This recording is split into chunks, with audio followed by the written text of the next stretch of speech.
Hello everyone, and today we've got the Australia 2023 Women's FIFA World Cup, and it's just come out today, so I thought I'd show you the album and the collection itself. Remember guys, if you do enjoy the video, don't forget to leave a like, subscribe to the channel if you haven't already. So you get the album itself, get 31 stickers inside. I have seen pictures of these online and these do look quite nice. So if you are going to go and collect them, do let me know how you get on. But this is going to be, as I said, for the World Cup tournament. The price of this is £4.99. You do get quite a bit of stuff in there. I'm assuming you get the 2 stickers in the front and the 4 stickers in the back. I think it used to be more, but obviously they have reduced it. Panini are the ones doing it this year. And if you are going to buy just the album, you will be paying £1.50. You can get these in, well, anywhere really. You can get them W. H. Smith's, you can get them in Tesco, Sainsbury's. So these will be quite popular. But let's have a look at the design first of all. So I actually quite like it. I quite like the logo. I like the trophy. It looks quite nice. The packets are promotional, but I will be opening all of them today because I've already got some off camera. So I quite like the design. I think Panini have done a quite good job so far from what I've seen, obviously online and in person. Let's have a look at the album. The album does feel quite cheap, but you're not paying much, so you probably shouldn't be expecting much.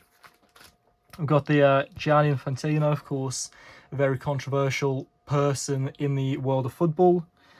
We've got Russo and Tivan on the front, and then we've got on the back, we've got Ivana Andres, Longo, Morel and Mendes. So with women's football, you're going to be seeing loads of nations like Haiti that don't usually qualify for big competitions, but these smaller nations are putting more effort into women's football because like nations like Vietnam or you wouldn't see them usually, and as I go through obviously you will notice what I mean.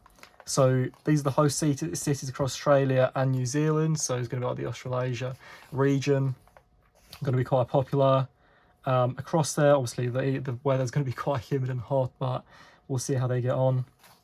So Australia's massive, as you guys know, so if you are going to try to make old games, then yeah, fair enough. But on the flip side, we've got New Zealand. Cool, so we've got the stadiums.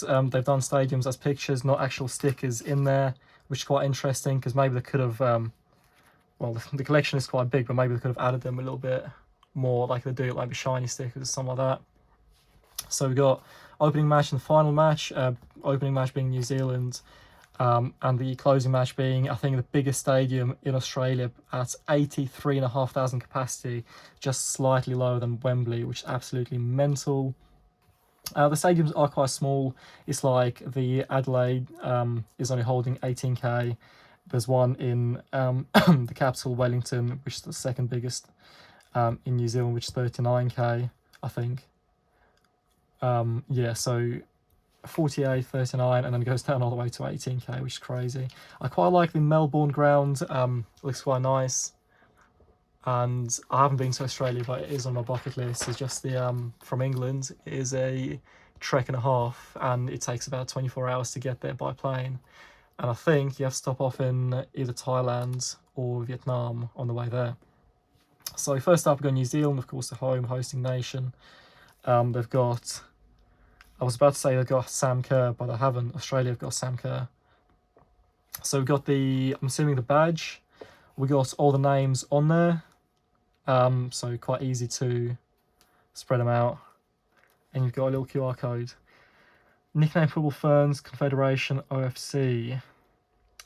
Okay, that's nice. So we've got the FIFA World Cup, FIFA Women's World Cup history, debuting in '91. We've got Norway.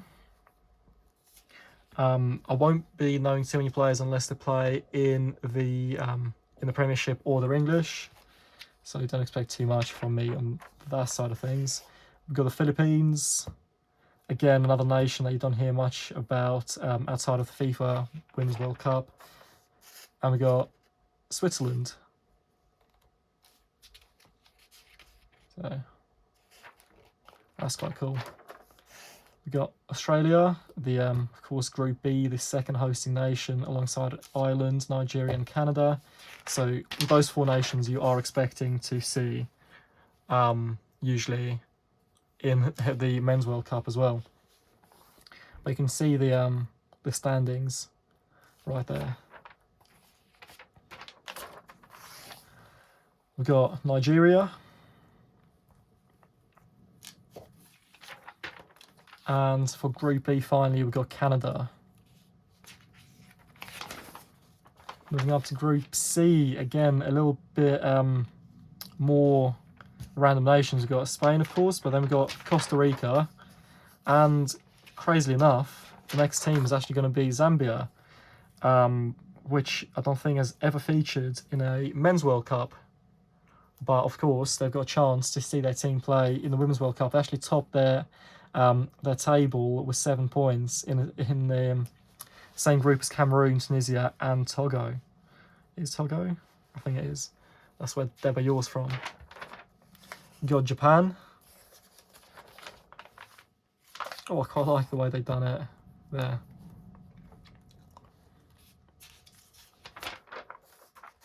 And we've got England, so of course, I should know these. Actually saw them play the Euros final last year. That was quite fun.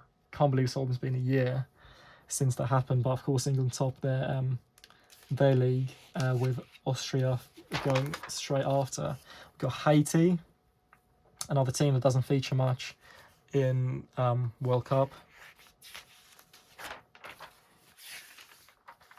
We've got Denmark. And then we got the China People Republic, who have got a really weak men's team, surprisingly, for having the second biggest population in the world. But with how many people they have, and I think they started teaching football in school, I think that that will change in 5 to 10 years. But China are not looking to dominate the world football, they're looking to dominate the world right now.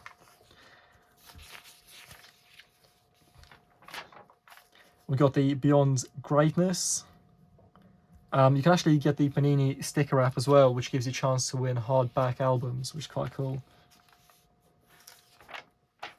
So I quite like this, like the legends or the legendary moments, which I'm sure we'll get in one of these packets.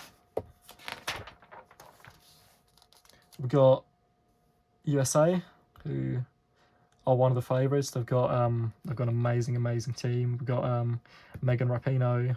I don't actually know if she's good or she's just famous.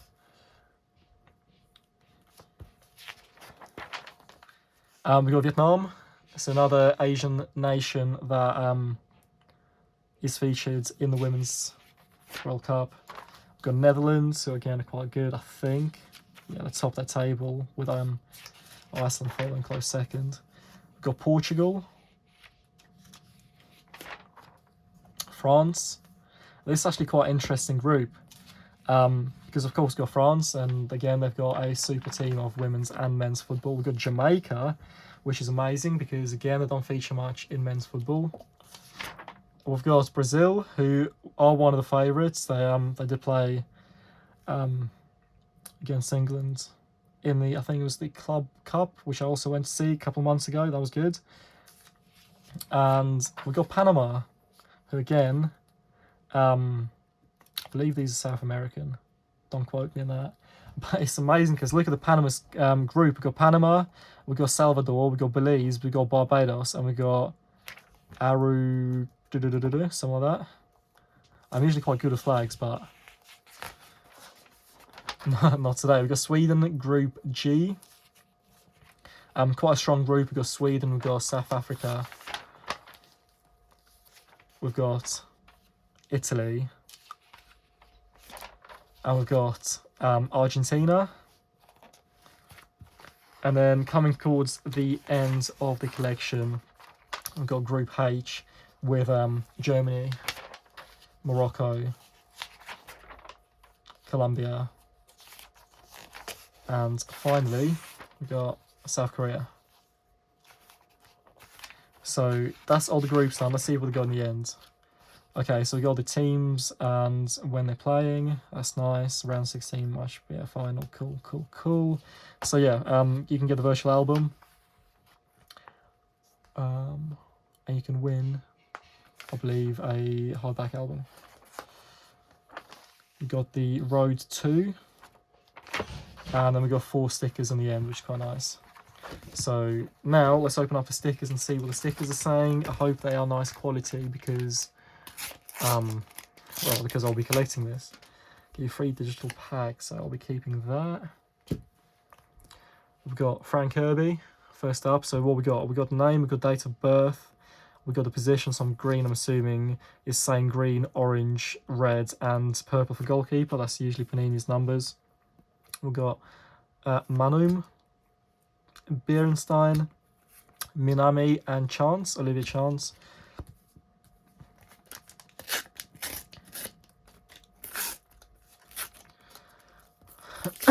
But what this means, oh, this is good.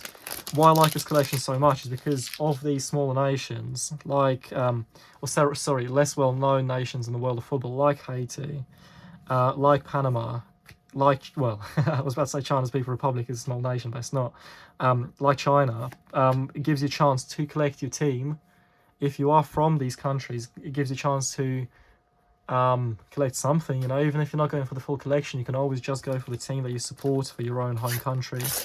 And this might be the one and only time your nation will be featured in the sticker collection.